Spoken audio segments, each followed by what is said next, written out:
mtazamaji wa KJ Media, ni siku nyingine tena ambayo tunaenda kujifunza kama vipindi vilivyopita. Na leo mada yetu kuu mezani. Je, unafahamu faida ya taka ziozazo? Unajua umuhimu wa taka zinazooza? Kuna faida gani? Na tutaenda kuungana na mwenzetu Abduli kutoka Kinondoni, kata ya Mwananyamala.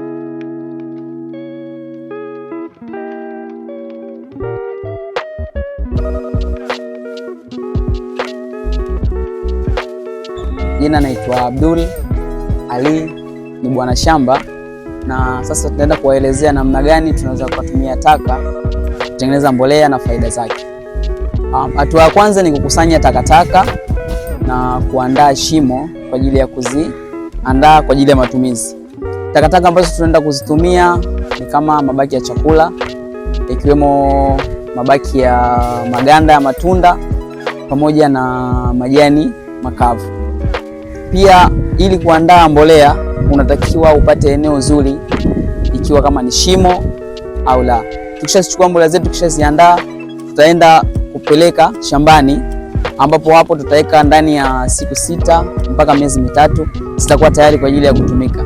Faida zake, tunaweza tukazalisha mazao kwa haraka, ila pia inatusaidia tukapata mazao bora kwa ajili ya maisha ya kawaida. Ni majani makavu pamoja na mabaki ya chakula. Hiyo ni hatua ya kwanza, kukusanya takataka. Ila hatua ya pili, na kama unavyoona hapo shambani, mbolea iko tayari kwa ajili ya kutumika. Na hatua ya tatu sasa, kama unavyoona mazao yameanza kukua kwa kutumia mbolea ya mabaki ya chakula pamoja na takataka, na akiwa na stawi. Ila pia utaona kule kwa mbali ni mazao ambayo yako tayari kwa kuvunwa.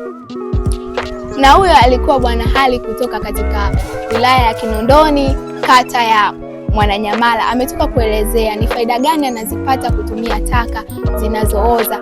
Pia ametuelezea process moja hadi nyingine. Je, ukiwa kama wewe, kuna kitu gani umejifunza kupitia taka zinazooza? Usiache kusubscribe, pia usiache kutufuatilia, na hii ni KJ Media. Tutaungana kwa wakati mwingine.